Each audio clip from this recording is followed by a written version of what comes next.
ಎಲ್ಲರಿಗೂ ನಮಸ್ಕಾರ. Study studios YouTube ಚಾನಲ್ಗೆ ಮತ್ತೆ ಸ್ವಾಗತ.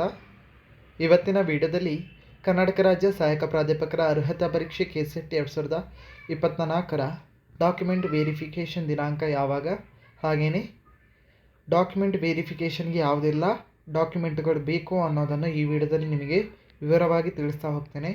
ವಿಡಿಯೋವನ್ನು ಸ್ಕಿಪ್ ಮಾಡದೆ ಪೂರ್ತಿಯಾಗಿ ನೋಡಿ. ಹಾಗೆಯೇ ಇದುವರೆಗೆ ಯಾರು ನಮ್ಮ ಚಾನಲನ್ನು ಸಬ್ಸ್ಕ್ರೈಬ್ ಮಾಡ್ಕೊಳ್ಳಿಲ್ಲ, ದಯವಿಟ್ಟು ನಮ್ಮ ಚಾನಲ್ಗೆ ಸಬ್ಸ್ಕ್ರೈಬ್ ಆಗಿ ಅಂತ ಹೇಳ್ತಾ ಬನ್ನಿ ಇವತ್ತಿನ ವಿಡಿಯೋವನ್ನು ಶುರು ಮಾಡೋಣ.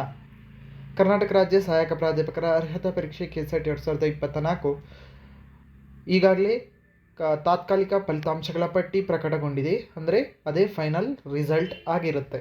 ಸೊ ಫೈನಲ್ ರಿಸಲ್ಟಲ್ಲಿ ಯಾರೆಲ್ಲ ಅಂದರೆ ಇವಾಗ ಏನು ರಿಸಲ್ಟ್ ಬಿಟ್ಟಿದ್ದಾರೆ ಅದರಲ್ಲಿ ಯಾರೆಲ್ಲ ಅರ್ಹತೆ ಪಡೆದಿದ್ದಾರೆ ಅವರಿಗೆ ಮುಂದಿನ ಪ್ರೋಸೆಸ್ ಏನಂದರೆ ಅದು ಡಾಕ್ಯುಮೆಂಟ್ ವೆರಿಫಿಕೇಷನ್. ನೀವು ಅರ್ಹತೆಯನ್ನು ಪಡೆದಿರ್ತೀರ, ಇವಾಗ ಅರ್ಹತೆಯನ್ನು ಪಡೆದಿದ್ದೀರಾ.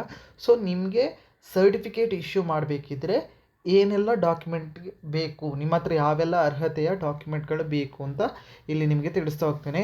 ಸೊ ಡಾಕ್ಯುಮೆಂಟ್ ವೆರಿಫಿಕೇಷನ್ ಈ ಮಂತ್ ಒಳಗೆ ಡೇಟ್ ಬರುವಂಥ ಚಾನ್ಸ್ ಇದೆ. ಓಕೆನಾ, ಎಲ್ಲ ಪ್ರೋಸೆಸ್ ಬೇಗ ನಡೆಸಿಕೊಟ್ಟಿದ್ದಾರೆ 2024 ಎಕ್ಸಾಮ್ ಇದು. ಸೊ ಆದಷ್ಟು ಬೇಗ ನಿಮಗೆ ಸರ್ಟಿಫಿಕೇಟ್ ಸಿಗುತ್ತೆ. ಸೊ ಆದಷ್ಟು ಬೇಗ ನಿಮಗೆ ಡೇಟನ್ನು ಅನೌನ್ಸ್ ಮಾಡ್ತಾರೆ. ಆವಾಗ ನೀವು KEಗೆ ಹೋಗಿ ಡಾಕ್ಯುಮೆಂಟ್ ವೆರಿಫಿಕೇಷನ್ ಮಾಡಿಕೊಂಡು ನೀವು ಮಾಡಬೇಕಾಗತ್ತೆ. ಈ ಸರ್ಟಿಫಿಕೇಟನ್ನು ನೀವು ತಗೋಬೇಕಾಗತ್ತೆ. ಫಿಸಿಕಲ್ ಸರ್ಟಿಫಿಕೇಟ್ ಇಶ್ಯೂ ಮಾಡ್ತಾರೆ. 2023ರಲ್ಲಿ ಫಿಸಿಕಲ್ ಸರ್ಟಿಫಿಕೇಟ್ ಇಶ್ಯೂ ಮಾಡಿದರು. ಹಾಗೆಯೇ ಈ ಸಲವೂ ಹಾಗೆ ಇಶ್ಯೂ ಮಾಡ್ತಾರೆ ಅಂತ ಅಂದ್ಕೊಂಡಿದ್ದೀನಿ. ಸೊ ಆನ್ಲೈನಲ್ಲಿ ಮಾಡ್ತಾರಂತ ಗೊತ್ತಿಲ್ಲ. ಬಟ್ ಆ್ಯಕ್ಚುಲಿ ಲಾಸ್ಟ್ ಟೈಮ್ 2023ರಲ್ಲಿ ಹೆಂಗೆ ಮಾಡಿದ್ರು ಅಂದರೆ ಫಿಸಿಕಲ್ ಸರ್ಟಿಫಿಕೇಟ್ ಇಶ್ಯೂ ಮಾಡಿದರು. ನಾವೇ ಖುದ್ದಾಗಿ KEಗೆ ಭೇಟಿ ನೀಡಿ ನಾವು ಡಾಕ್ಯುಮೆಂಟ್ ವೆರಿಫಿಕೇಷನ್ ಮಾಡಬೇಕಿತ್ತು. ಸೊ ಡಾಕ್ಯುಮೆಂಟ್ ವೆರಿಫಿಕೇಷನ್ಗೆ ನಾವು ಹಲವಾರು ಡಾಕ್ಯುಮೆಂಟ್ಗಳನ್ನು ಹಿಡಿದುಕೊಂಡು ಹೋಗಬೇಕಾಗುತ್ತೆ. ಸೊ ಎಲ್ಲ ಡಾಕ್ಯುಮೆಂಟ್ಗಳು ಕಂಪಲ್ಸರಿಯಾಗಿ ಇರಲೇಬೇಕಾಗುತ್ತೆ. ಒಂದು ಡಾಕ್ಯುಮೆಂಟ್ ಇಲ್ಲ ಅಂದರೂ ಅಲ್ಲಿ ನಿಮಗೆ ಕಷ್ಟ ಆಗಿಬಿಡುತ್ತೆ. ಸೊ ಡಾಕ್ಯುಮೆಂಟ್ಗಳು ಏನೆಲ್ಲ ಬೇಕು ಅನ್ನೋದನ್ನು ಇಲ್ಲಿ ತಿಳಿಸ್ತಾ ಹೋಗ್ತೇನೆ ನೋಡಿ. ಸೊ KCET ಪರೀಕ್ಷೆಯಲ್ಲಿ ಅರ್ಹತೆ ಪಡೆದ ಅಭ್ಯರ್ಥಿಗಳು ಅರ್ಜಿ ಮತ್ತು ಇತರ ದಾಖಲೆಗಳನ್ನು ಗೆಜೆಟೆಡ್ ಅಧಿಕಾರಿಯಿಂದ ದೃಢೀಕರಿಸಿ ಸಲ್ಲಿಸಬೇಕಾದ ಅಡಕಗಳು ಈ ಕೆಳಗಿನಂತಿವೆ. ನೀವು ಯಾವುದೇ ಡಾಕ್ಯುಮೆಂಟ್ ತೊಗೊಂಡೋಗಿ ನೀವು ಏನು ಮಾಡಿರಬೇಕಂದ್ರೆ ಜೆರಾಕ್ಸ್ ಕಾಪಿ ತೆಗೆದು ಅದಕ್ಕೆ ಗೆಜೆಟೆಡ್ ಆಫೀಸರಿಂದ ಸೈನ್ ಮತ್ತು ಸೀಲ್ ಮಾಡಿಸ್ಕೊಂಡು ಹೋಗಿರಬೇಕು.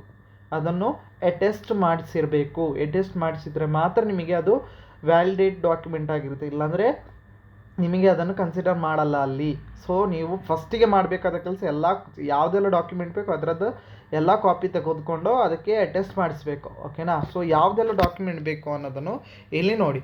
ಸೊ ಅರ್ಜಿ ಒಂದು ಪ್ರತಿ, ನೀವು ಅಪ್ಲಿಕೇಶನ್ ಫಾರ್ಮ್ ಅಂತ ಒಂದು ಸಿಕ್ಕಿರುತ್ತೆ ನಿಮಗೆ ಅಪ್ಲಿಕೇಶನ್ ಹಾಕುವಾಗ. ಸೊ ಅದು ನಿಮಗೆ ವೆಬ್ಸೈಟಲ್ಲೂ ಸಿಗುತ್ತೆ ಅನಿಸುತ್ತೆ, ಅಥವಾ ನೀವು ಡೌನ್ಲೋಡ್ ಮಾಡ್ಕೊಂಡಿರ್ತೀರ. ಸೊ ಅದನ್ನು ನೀವು ಒಂದು ಕಾಪಿ ತಗೋಬೇಕಾಗತ್ತೆ. ಅಂಚೆ ಕಚೇರಿ ಚಲನ್ ಪ್ರತಿ. ಸೊ ಯಾರೆಲ್ಲ ಅಂಚೆ ಕಚೇರಿಯಲ್ಲಿ ಫೀಸ್ ಪೇಮೆಂಟ್ ಮಾಡಿದರೆ ಅವರಿಗೆ 2023ರಲ್ಲಿತ್ತು, ಇವಾಗ ಆನ್ಲೈನಲ್ಲಿ ಆಪ್ಷನ್ ಇದ್ದ ಕಾರಣ ಇಲ್ಲಿ ಯಾವುದೇ ಪ್ರಾಬ್ಲಮ್ ಆಗಲ್ಲ ಅಂತ ಅನಿಸುತ್ತೆ. ಅಂಚೆ ಕಚೇರಿ ಆಪ್ಷನಲ್ ಆಗಿ ಇಟ್ಕೊಳ್ಳಿ. ಅಭ್ಯರ್ಥಿಯ ಹೆಸರು ಮತ್ತು ಪೋಷಕರ ಹೆಸರನ್ನು ಪರಿಶೀಲಿಸಲು 10th SLC ಅಂಕಪಟ್ಟಿ ಅತ್ಯಗತ್ಯ ಅಂತ ತಿಳಿಸಿದ್ದಾರೆ. ಸೊ SLC ಮಾರ್ಕ್ಸ್ ಕಾರ್ಡ್ ಅನ್ನೋದು ಬೇಕು, ಇಲ್ಲಿ ಜೆರಾಕ್ಸ್ ಬೇಕು, ಒರಿಜಿನಲ್ ತೊಗೊಂಡು ಬರಬೇಕು.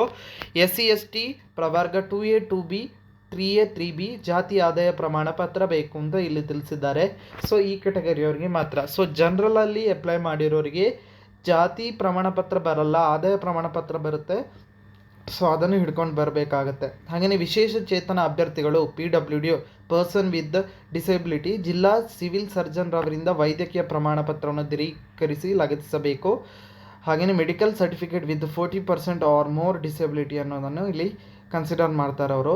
ಸೊ ತೃತೀಯ ಲಿಂಗದ ಅಭ್ಯರ್ಥಿಗಳು ಸಂಬಂಧಪಟ್ಟ ಜಿಲ್ಲಾ ಮ್ಯಾಜಿಸ್ಟ್ರೇಟ್ ಅವರಿಂದ ಪಡೆದ ಪ್ರಮಾಣ ಪತ್ರವನ್ನು ಸಲ್ಲಿಸಬೇಕು. ಅಂತಿಮ ವರ್ಷದ ಸ್ನಾತಕೋತ್ತರ ಪದವಿಯ ದೃಢೀಕೃತ ಅಂಕಪಟ್ಟಿಯ ಪ್ರತಿ ಬೇಕು. ನೀವೇನೋ PG ಮಾಡ್ಕೊಂಡಿರ್ತೀರಾ, ಯಾರೆಲ್ಲ ಕಂಪ್ಲೀಟ್ ಮಾಡಿದ್ದೀರಾ ಅವರು ಇಲ್ಲಿ ತೊಗೊಂಡು ಬರಬೇಕಾಗುತ್ತೆ ಅಂಕಪಟ್ಟಿ. ಹಾಗೆಯೇ ಕಾನ್ವಿಕೇಷನನ್ನು ಇಟ್ಕೊಂಡು ಬರಬೇಕಾಗುತ್ತೆ. ಸೊ ಪರೀಕ್ಷಾ ಪ್ರಮಾಣ ಪತ್ರ ಮತ್ತು ಸ್ನಾತಕೋತ್ತರ ಪದವಿ ಅಂಕಪಟ್ಟಿಯನ್ನು ಸಲ್ಲಿಸಬೇಕು ಅಂತ ತಿಳಿಸ್ತಾರೆ. ರಿಸಲ್ಟ್ ಶೀಟ್ ಅಂತ ಒಂದು ಬಿಟ್ಟಿದ್ದಾರಲ್ವ, ಸೊ ಅದು ಬೇಕು ಅಂತ ಹೇಳ್ತಾರೆ. ಅದನ್ನೆಲ್ಲ ಕನ್ಸಿಡರ್ ಸಮ್ಟೈಮ್ಸ್ ತಗೋತಾರೆ. ಸೊ ಇಲ್ಲಿ ಹಾಗೆ ಹೇಳಿದ್ದಾರೆ, ಇಲ್ಲಿ ಲಿಸ್ಟ್ ಮಾಡುವಾಗ ಸ್ನಾತಕೋತ್ತರ ಪದವಿ ಅಂಕಪಟ್ಟಿ ಅಂತ ಹೇಳಿದ್ದಾರೆ.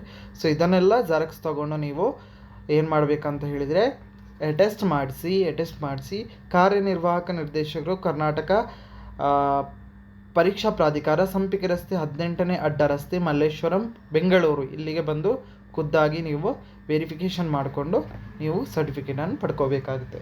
ಸೊ ಮುಂದಿನ ವೀಡಿಯೋದಲ್ಲಿ ಯಾರೆಲ್ಲ ಪ್ರಸ್ತುತ MCOM ಮಾಡ್ತಿದ್ದೀರಾ, ಅದು PG ಯಾರು ಮಾಡ್ತಿದ್ದೀರಾ, PG ಅಭ್ಯರ್ಥಿಗಳು ಯಾರಿದ್ದೀರಾ ಅವರಿಗೆ ಏನು ಮಾಡಬೇಕು ಅನ್ನೋದನ್ನು ಈ ವಿಡಿಯೋದಲ್ಲಿ ನಿಮಗೆ ನೆಕ್ಸ್ಟ್ ವೀಡಿಯೋದಲ್ಲಿ ನಿಮಗೆ ತಿಳಿಸ್ತಾ ಹೋಗ್ತೇನೆ.